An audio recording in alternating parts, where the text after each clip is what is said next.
on the Spirits Podcast, a boozy dive into mythology, legends, and folklore. Every week, we pour a drink and learn about a new story from around the world. I'm Amanda. And I'm Julia. We are joined today by debut author of The Scald Crow. It's Grace Daly. Grace, welcome to the show. Hi, thank you so much for having me. I'm thrilled to be here. We are thrilled to have you as well, and we were so glad when you reached out. We're so excited to talk to you about such a not only mythology-inspired book, but also something that we're really passionate about on the show, which is disability as well. So, Grace, to get us started, can you tell our audience a little bit about yourself and then a little bit about The Scald Crow? As you said, my name's Grace Daly. I am a horror author who is born and bred from the Midwest. I live in Chicagoland and have lived in Illinois my entire life. I am disabled myself. I have what's called an invisible disability or invisible chronic illness, where I most of the time look, air quotes, normal, or the phrase that I prefer is I look able-bodied. But I am disabled to the point where I can't have a normal full-time job. I had to stop my full-time employment due to my disability and due to my medical conditions. And The Scald Crow is about folklore. It has very strong Irish folklore themes. But the main character throughout the novel is herself struggling with her own invisible disability and with chronic pain. And it is central to the plot of the book. One thing that's very important to me in disability representation is that it matters more than the phrase I like to use is the character having red hair.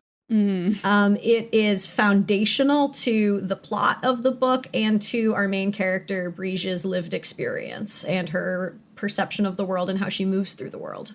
I would love to talk a bit about the mythological inspirations for the book. So first of all, it's called The Scald Crow. So I think anybody, if it's a bit of a, if you know, you know. So talk to me, how did you choose this fabulous motif, theme, image for the story? Is it central to the idea of the story, or did it come to you kind of in development?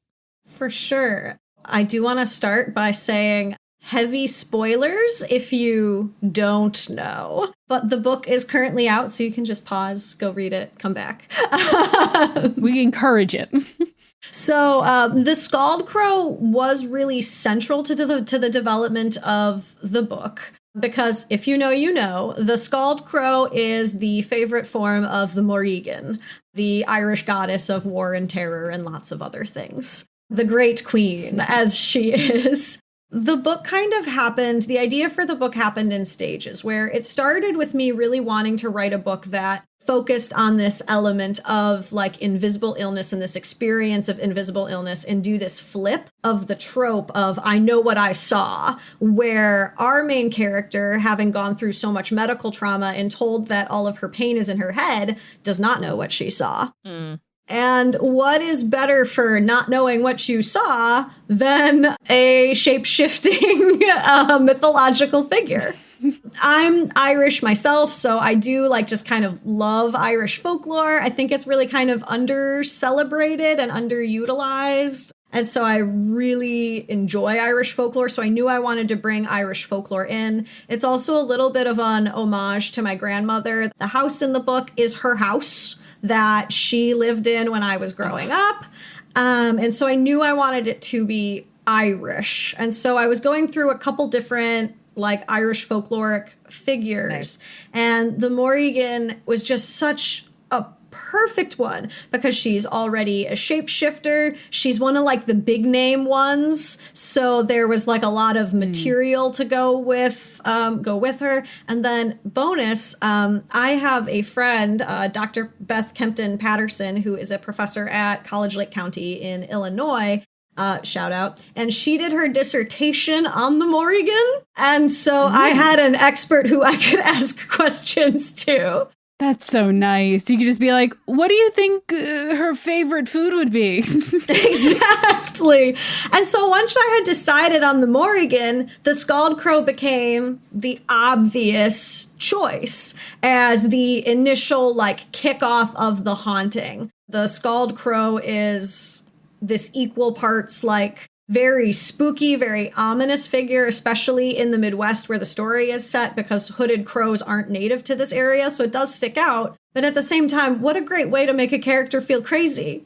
There's a bird following me. it's different from the other birds, but if she says it to anybody, they're like, it's a bird. Mm-hmm. Yeah. And I love how early on in the novel, too, she's like, I mean, I know how it sounds, but like this bird, it's a very specific bird, okay? Like it looks real. It really is the same one I've been seeing my whole life, guys. This is a complete aside, but I did see someone recently posting in like a bird watching forum how like he was at a like New York City graveyard and he was like, I saw pigeons and I saw a crow and there was one bird that I couldn't recognize. So I think it's a passenger pigeon. And everyone's like, you mean the bird that's been dead 100 years? Guy, what do you mean? What are you talking about? So I can almost picture this instance of being like, yeah, I'm in Chicago area and I saw a hooded crow and a bunch of bird watchers being like, no, you fucking did it. Like the bird watchers would just be so mad being like, yeah, okay, I'm sure it was a hooded crow and not just like a weird regular American crow. Yeah, just like a weird American crow, like you fucking casual, get out of here. But again, this idea of, you know, the horror of knowing / not knowing what you saw and knowing that like if you told people they wouldn't believe you. That is, I will say, one of my favorite, and I say favorite, meaning it scares me the most, tropes in horror. And so to see it here was also like, oh yeah, that is one of those things, isn't it? That's one of those things that's going to give me nightmares. And I'm really glad that you related to it because, as I said before, the reason that I chose that trope was because I wanted to underline in the reader's mind, you know, this is the lived experience of people with disabilities, especially people with invisible disabilities, and double especially women with invisible disabilities. Absolutely. And to see that also through the lens of the supernatural, the lens of mythology, really sort of heightens the experience in my mind. So I really love the combination of those two things. It really does bring out the horror lover in me. And by that, I mean, I'm very scared. I do think The Scald Crow is like a good horror book for people who like are kind of dipping their toes into horror. Mm-hmm. Because it is a horror comedy. I forgot to mention that before, and I should have mentioned it up top. There are a lot of funny scenes, a lot of funny turns of phrase, and it is dark, but there is like a lightness balancing out the darkness. So it's not just like this like super spooky, super bummer slog for, 200 plus pages. Mm-hmm. So it is light, it is snappy, it's got a lot of comedy elements. And a lot of that is because I myself am deeply a coward. I really love horror now, but when I was young, I actually hated it. I have this story of like the first time somebody turned on Cabin in the Woods, I went and hid in the bathroom and cried. And I was like 20. I was a full adult. Grace, you are continuing the tradition of horror writers coming on this show and then being like, I genuinely don't enjoy consuming horror, but I do like writing it.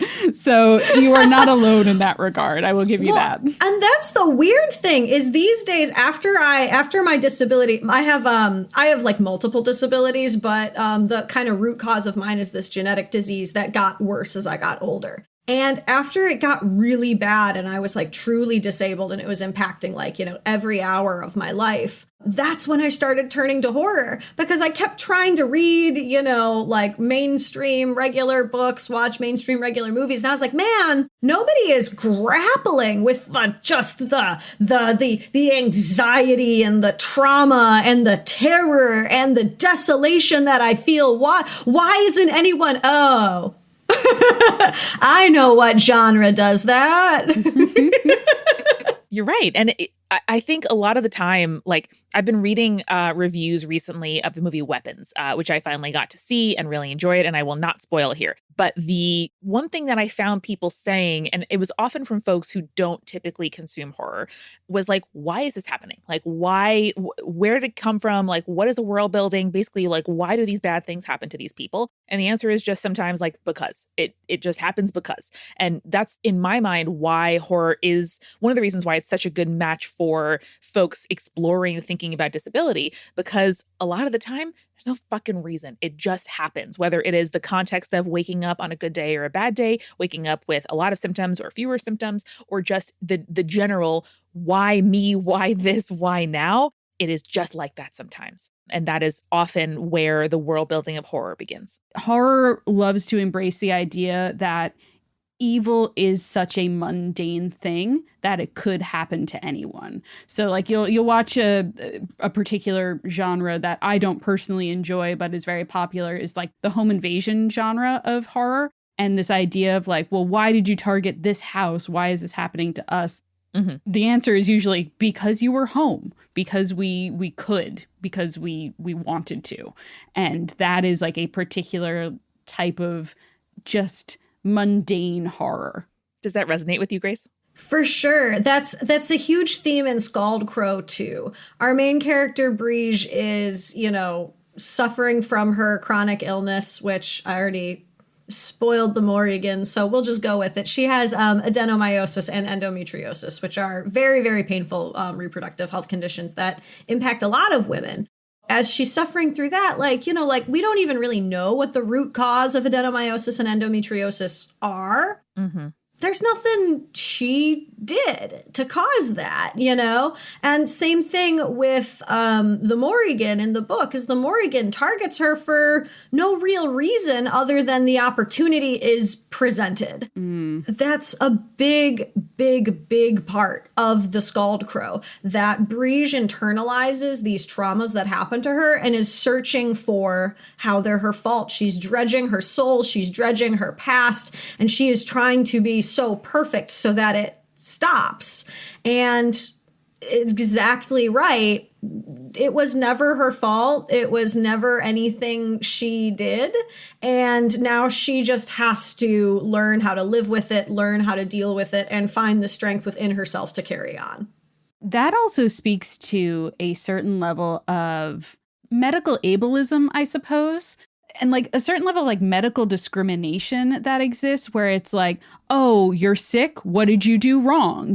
Clearly you did something to make yourself sick, rather than it's just sometimes our bodies betray us. Yes. And I can only imagine like dealing with that as a internal struggle, but it's something that we often see people do externally, where we are so quick to blame people for the illnesses that they have, when the reality is everyone is one illness or one accident away from being disabled themselves. Or if we're very lucky, getting old enough that disability is inevitable. Yes, exactly.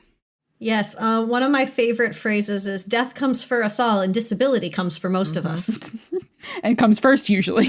And comes first. Again, if we're lucky, we become disabled first. Yes. Yeah. Disability is in some ways, a gift. In some ways, it's something that the privileged get to experience, And you're absolutely right about it being like a discriminatory thing. It took me a very, very, very long time to receive my diagnoses, well over a decade since symptom onset. And I truly believed that I was weak, that I was pathetic, that I just didn't have willpower, that I didn't have grit, that I didn't eat healthy enough, exercise right. Like I just believed that it was these like internal personal shortcomings that were causing me to suffer. And the relief when I realized that I had a genetic disease, it sounds insane. And I know that a lot of people who aren't disabled, and even a lot of medical doctors, will have an attitude of like, oh, if there's no cure, what is the point of diagnosis? Oh, self-knowledge, man. Community, so much. Self-knowledge, yeah. And also treatment.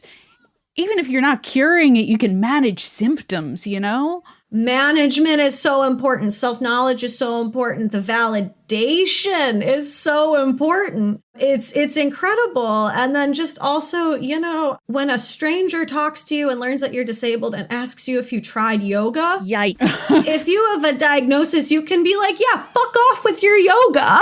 Yeah, with citations. You can always say fuck off with your yoga, but now you can do it with a citation. Yes. Not that there's anything wrong with yoga. Yoga's perfectly fine. You know, all my yoga peeps, I'm not coming at you specifically. It's just they like to tell me to do yoga, and it will not help. It's not going to cure anything. Yeah. I promise you. I promise you it won't. Even the idea, of a cure-oriented approach to medicine, to caring for people. The more I learn about and read disability activists, learning to see people as whole and perfect as they are and ask how we can support them where they're at is so much better of a framework for all of life. But I think particularly in meeting folks and meeting ourselves where our bodies are at. And that's something, Grace, that I really appreciated that Breege goes through. Like, the first maybe like fifth or quarter of the book, like we don't hear her talk to a lot of others. We're really in her head and in both the isolation, but also the bravery of just being with yourself and tasks and what your body will or won't let you do that day is something that I think you expressed really well. And this is going to sound like a dig, but it's not.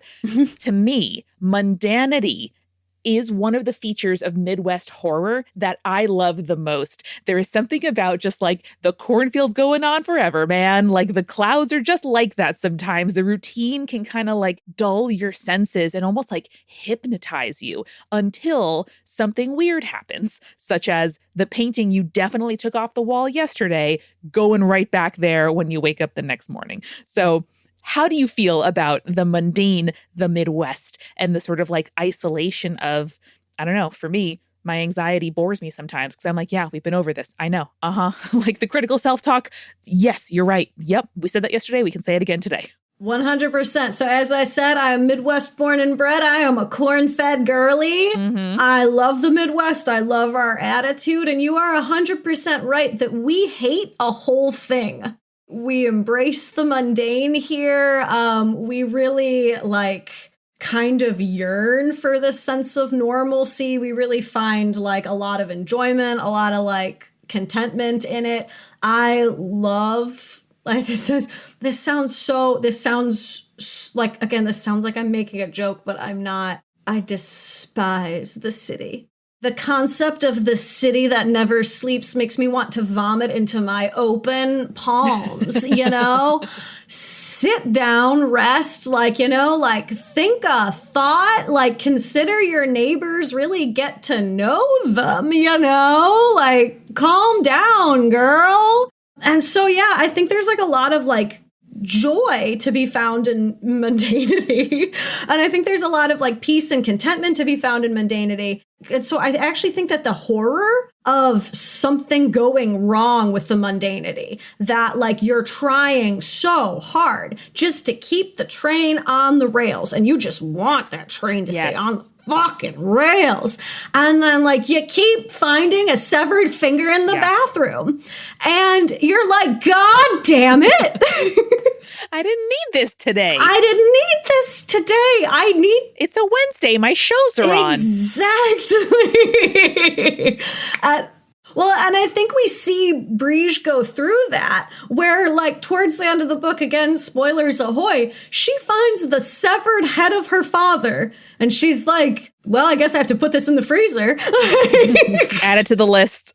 What do I do with this? All right, another thing. And what I really love about Breege as a character, she lines up very well with me. She's not even I should call the police. She doesn't call the police. She doesn't even schedule an additional session with her therapist. She's toss it on the pile of shit I am dealing with, and it's very Midwestern. It's this very really good. Yeah, it's this very land of hopes and dreams kind of vibe. I've never heard that one before, but I really like it. Not gonna lie. Yeah. Oh, I'm chock full of them. I also just the idea too.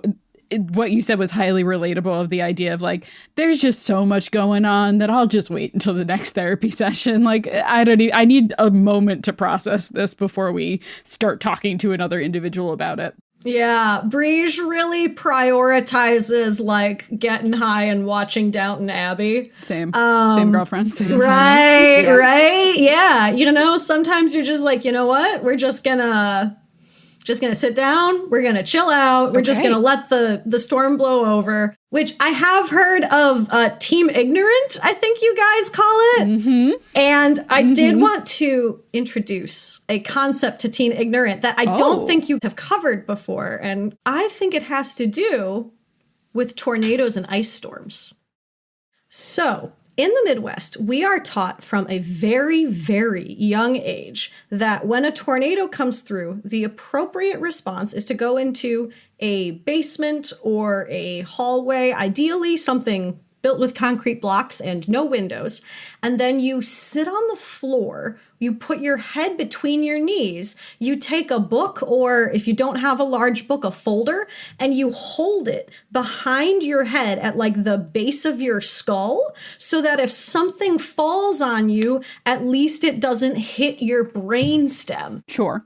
And that's the plan. Okay. It is, that's the whole plan. That's what you do. That's real, like, get under your desks in case there's a atomic bomb coming your way. Yup. Yeah. And this starts when you're a little kid. Like, I remember being 5 years old in kindergarten and this being like the thing. And you have drills for it the same way you might have like a fire drill or a drill for anything else. We would have tornado drills. We also have the tornado sirens, and the tornado sirens are tested, at least in my neighborhood. It varies from town to town, but the first Tuesday of every month. That's so frequent. Yeah, at least once a month you're walking around and there's just a huge siren just blaring that sounds like something from out of an apocalyptic movie, and you can hear it for miles and miles and miles around. And we're taught this from a very young age, like to listen for these sirens and to respond by hiding, cover your brainstem with a book, and just low-key hope, you know? Just hope real hard. We got that. We've also got, you know, our crazy ice storms, our crazy winter storms, you know, like thunderstorms of like biblical proportions. And I can't stress how normal all this is and how it is just part of the fabric of life. A few years ago, we actually had a tornado touch down in my town that I currently lived in. It ripped a tree in my front yard full in half. And after the tornado passed, all my neighbors all came outside. I brought a 24-pack of beer out.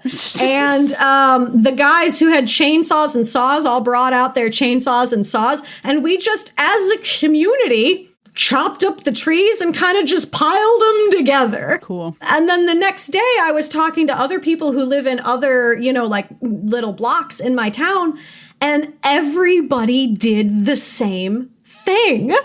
And so this is how Midwesterners function. We hunker down, and then once the danger is past, we take care of it. We share resources. We make it a little party. We take care of our neighbors, and that's the whole vibe. And so I really think Team Ignorant is playing into this, because we are taught to hide from the tornadoes, to hide from the ice storms, to hide from the thunderstorms. Just hunker down until they're over. This is why we have chest freezers. This is why we have beer fridges, so that we have enough of these things to last us through the mini apocalypses that happen, you know, every other month or so. This context is very useful and very interesting to me. I wonder, though, if it is still Team Ignorant, if, you know, you hear the sirens, you take action based on the sirens. You go down, you try to, like, mitigate the situation as best you can. I feel like the Team Ignorant, as we've described in previous episodes in Hometown Urban Legends and everything like that, Team Ignorant are the people who hear a spooky noise in the middle of the night and then turn over and go back to sleep. Oh, yeah. Look, unless if there is a known solution, it is just best to hunker down. I'm convinced, Grace. I'm convinced. This solves like a years long dilemma for me. You fully brought me over. Good. I'm glad. It's if you're just as likely to die either way, you might as well be cozy. You know? See, because I come from the hurricane zone of North America, which is like, okay, we have an inkling it may be coming. We got to do a lot of stuff. And mostly if you're in doubt, flee. Yes. And so that is a different approach. Yeah. In the Midwest, fleeing is the dumbest thing you could do. That, you know what? That really does provide some context via like Northeast team investigate versus Midwest team ignorance. Wow. Yeah. Wow. Frankly, I think I need a minute to kind of take this in. So would y'all mind following me to the kitchen for a refill? Yeah, that sounds great. Love it. Let's do it. Hey everybody, it's Amanda, and welcome to The Refill, where I would like to tell you right up front that we are doing something very special now here, at least in the US, and I think we've infected other parts of the world in this as in so many things. Black Friday and like November sales and making companies sort of like race each other to the bottom to cut prices is a thing that's happening right now. This sucks for independent businesses. For small and independent businesses like ours, we need your support all year round. And I know that money is tight. There's a lot going on. So if you are in a position to support Spirits on Patreon, thank you. And we want to make that a little bit easier and reward you, especially for committing to a full year of support by offering you 30% off annual plans on Patreon at any tier between now and the end of November. So go to patreon.com/spiritspodcast and use the code ALLYEAR to get 30% off your annual plan. Thank you as well to new patrons Pizza Goddess, Sarah C., and Terry W., supporting producer-level patrons Alicia, Hannah, Scott, and Matthew, Rico, like Lily and Will, and legend-level patrons Audra, Bex, Chibi Yokai, Michael, Morgan H., Captain Jonathan, Malachi, Cosmos, Sarah, and BME Up Scotty. One more time, that's patreon.com/spiritspodcast for ad-free episodes, recipe cards, director's commentary, bonus Urban Legends episodes, and so much more. Here at Multitude, we are always so excited to welcome new friends. And today we get to welcome a fabulous new one, Professor Matthew Gabriel, who has started a brand new podcast here at Multitude called American Medieval. Now, listen, all you history heads out there, you listen to Spirits. I know you're going to like this because American Medieval is a podcast about the Middle Ages, but with an American twist. Every week, Professor Matt is joined by an expert scholar to talk about either some bit of the medieval world itself or how Americans have, throughout our history, used the Middle Ages to say something about ourselves. You'll learn in the first couple episodes about eels, about the NFL, about swords and medieval battles. So if you're a person who has ever enjoyed a Renaissance fair or watched Game of Thrones or just, gone to medieval times and been like, this is rad, why does this speak to some part of me? American Medieval is the show for you. New episodes come out every Wednesday, so you have a new double feature. It's like we're twins here on Wednesdays. So go on over, subscribe to American Medieval, and make sure to give Professor Matt the multitude welcome that I know you can. We are sponsored this week by bookshop.org, a fellow business trying to make Jeffrey Bezos' life terrible. I just wake up every day, and if I need a little bit of motivation, I'm like, how can I make Jeffrey Bezos' day worse? One of the ways to do that is to buy books online by supporting local bookstores with bookshop.org. They have raised $42.474 million for local bookstores so far. And the way that works is it is a climate neutral certified B Corporation here for the public good. So they sell books online. They source those orders from local bookstores near you. You can get ebooks, you can get audiobooks, all kinds of great stuff, games and puzzles. Do all your holiday shopping at bookshop.org, y'all. It's great. Just when you click books and puzzles, there's an adorable little memory game called Under the Sea. There are Flux games, cards. There's Coup, the game. You can buy that right there on bookshop.org. Incredible stuff. And they have been kind enough to give us a discount code. So if you go to bookshop.org and use the promo code SPIRITS, you will get 10% off your order while also supporting independent bookstores. Now that's the stuff.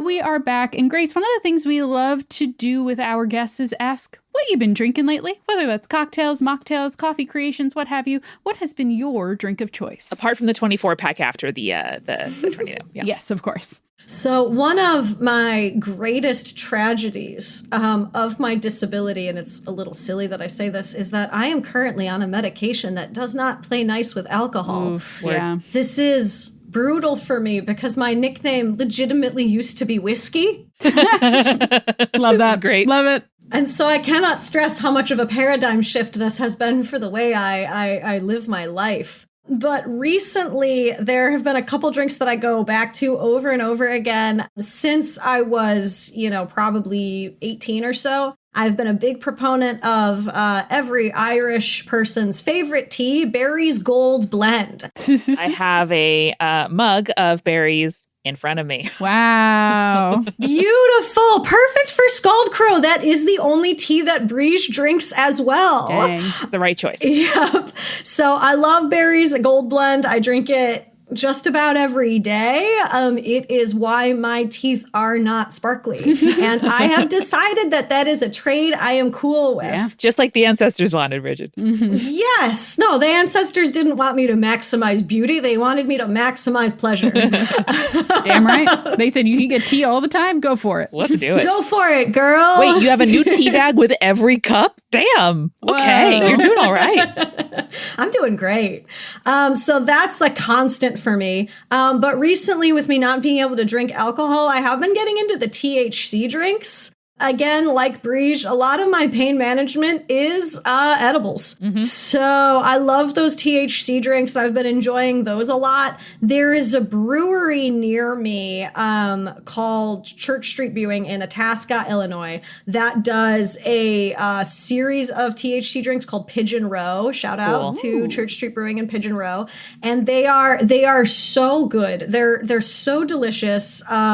Incredibly, you don't think of weed as like a good flavor. You think of it as something that you're trying to hide in a drink, but they really make it work. And it's great. It's like a botanical and it's really, really nice. So highly recommend those. Delish. And those have been my drinks of choice recently. My question about the THC drinks, because I haven't really tried too many, and a lot of them seem to be carbonated in some way, like sparkling, like a soda or something like that. But my issue is they're usually too strong of a dosage for me to have in one sitting. So I'm like, I'm going to have like a flat half a soda like tomorrow. I don't know. I don't know about that. Julia, you got to share it with me. Okay, fair enough. That's the only Fair option. enough. You got to find. Yeah, I would say Yeah. share with a friend, or one thing I like to do, and granted you would need to be careful with your flavor combos, and I do this with plain sparkling water too, is mix them with juice. Yeah. Yeah. So like if you get like a lime one and then you mix it with like cherry juice, especially, because cherry juice by itself is like a little bit like a sock to the face. Yes. And so you dilute it, and that can be a really fun, like kind of like unctuous experience. Also, you can get like THC drops where you can like custom dose. Yeah, customize your dose a bit. And you can find those frequently at dispensaries. And that like it'll just be like sweet and it won't have that much flavor. And so you could just throw that into any like mocktail and have a pretty good time that way. So that's another potential option for you. Good tip. I will have to ask my local dispensary what they suggest for that, because that sounds really good. Yeah, the brand in Illinois that does that is called Zero Proof. I don't know if they're a national brand or not, but come to Chicago, check it out. There you go. There's more of an excuse to go to Chicago. I love that. Yeah. Incredible. So one of the things I wanted to ask Grace is there's a interesting, I don't want to say dichotomy, but there's an interesting blend of acknowledging Christianity as a very important kind of Midwest influence, I suppose, as well as how it relates to like Irish mythology. And I think it's really interesting because we often talk on the show about lol, it's not pagan, it's fine, which is the blend of like when Christianity spread to places like Ireland and they started incorporating certain aspects of what I guess we'll call Celtic folklore in this case, where they were like, oh, that goddess you once had that you were worshiping, that's actually a saint now. Is that good for you? And the indigenous people are like, I guess. Better than being murdered for mentioning her name. So, okay. Did you feel like you not came up against that, but did you feel that you had the experience of writing that a little in writing The Scald Crow? For sure. So that was actually something that was a little difficult for me to determine when I was writing Scald Crow. I was raised like super duper Irish Catholic. My name is Grace. You can imagine the vibes. We could talk about our Chicago Pope later. Oh, yeah. Oh, the Pope of Ope. I love him. Pope of Ope! Pope of Ope! I love him. I love our Portillo's Pope. I love him. Oh boy, in the lead up when they were doing the conclave, I really was like sitting there being like, come on. Oh, and then it happened. Let's go Bears. I mean Leo. Let's go Leo. I was very happy. Anyways, yes. So that was something I really struggled with in Scald Crow, was trying to decide exactly how strong to make the themes of Catholicism and how thoroughly to bring those in. Ultimately, I decided that this wasn't my Catholicism book.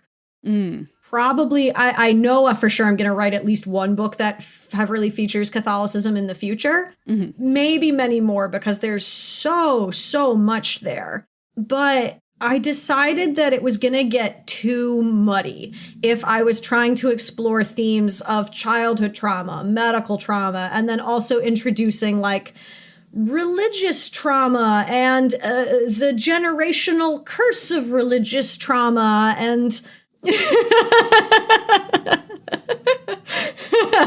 What is this, Grace? My real life? Come on. That's not what literature is for. We can't cover that all in one book.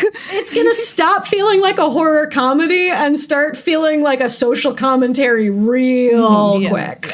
Yeah. I had to kind of tighten the scope. And so I make a couple nods to that, like the painting of Jesus that is, mysteriously moving throughout the house, and, the religious devoutness of Briege's mammy. And I also make some references to Briege being named for a goddess, but of course there's also Saint Briege. Interesting that the Morrigan didn't get to be a saint. They said, no, too violent, demon now. Too violent. Women don't get to be spooky. No. Briege, goddess of healing. All right. Acceptable. We'll allow it. Acceptable. Yeah, exactly.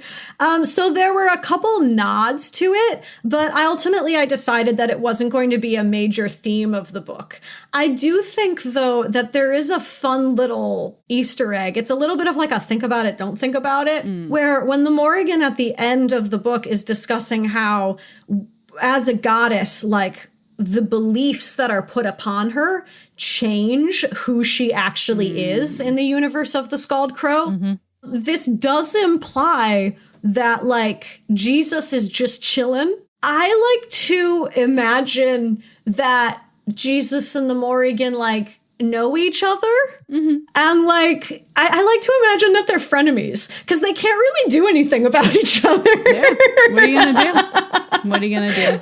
And so I kind of nodded to that and then just sort of refused to address it. So, you, the reader, I invite you to imagine Jesus and the Morrigan going on all sorts of adventures. Perhaps they go to the farmer's market. Perhaps they go swimming. I'm not sure what they get up to in their free time. That's the realm of fan fiction, baby. Yeah. If anyone wants to write Scald Crow fan fiction, please do contact me. I would like to read it. Yeah. Just hop on archiveofourown.org and start the fandom. Nothing better than that. Get that tag going.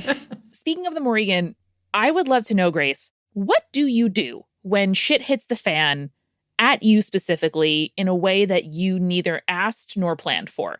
Like, as an Irish person growing up, like, deeply Catholic and deeply, like, respectful of all the ways that, like, nature and things we don't know can fuck with us, and specifically wells and water and drowning.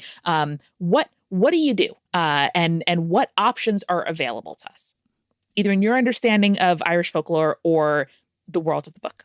So obviously, as a Midwesterner, I do feel like a lot of the good options are to just, keep on keeping on. And I do feel like you see that a lot in Irish folklore too. One hallmark for me of Irish folklore is that it is incredibly bizarre and yet usually told in this, I find it comedically factual tone. It's often presented as like, and then the man comes across the devil and he beats the devil in a battle of wills. And then he takes the devil's legs away and replaces it with his cow's legs. And he switches the devil's legs for his cow's legs so that everyone will recognize the devil. Now, when the devil is seen, that is the solution and end story. That's such an Irish ass story. Yeah, and it's just... There's probably a bridge involved too, Yep. Yeah, exactly. And it's just said very matter of factly, you see the problem, you solve the problem, you do what you can, you move on. What are you going to do? I had these cow's legs lying around, like, you might as well. You just do what you can and then you move on. And that feels both very Irish and very Midwestern. I have no sources to back this up, just my own vibe check. But I do believe the Irish are the Midwest of Europe. I think there's a lot of overlap there, and I feel a deep kinship in my Midwestern norminess and practicality and mundanity between me and people from the Irish Midlands. Hell yeah. Where these insane problems happen, you just do it, you move on. And that all feels very Irish and very Midwestern. And I think Briege in the book really has that attitude too. She keeps finding these body parts and she really does just keep putting them in the freezer. She's like, well, what are you going to do? They won't stink my house up if I put them in here. Yeah. Grace, one of my final questions I want to pose here for you is there another figure or creature from Irish folklore that you think is ripe for horror retelling? Oh boy, that is a great question. Obviously, all of them. Yeah. I do feel like you could do a lot of body horror with the Children of Lear and being turned into swans. That's nice and freaky. Cuckoo Lane, I think, really presents a lot. In the myths, it really gets yada-yada that he's like, yes, he becomes the guard dog for, I think it's 7 years. That really gets yada-yada. Like, no, let's dig into that. That man was a dog for 7 years. Let's talk about that. That man was a dog. Let's get into that, And so I think that there's a lot to be dug into there. Mm-hmm. Of course, obviously, there has been some horror done with like the Fae. But wow, could you really dig into that and in a less sexy way than the mainstream has been imagining the Fae?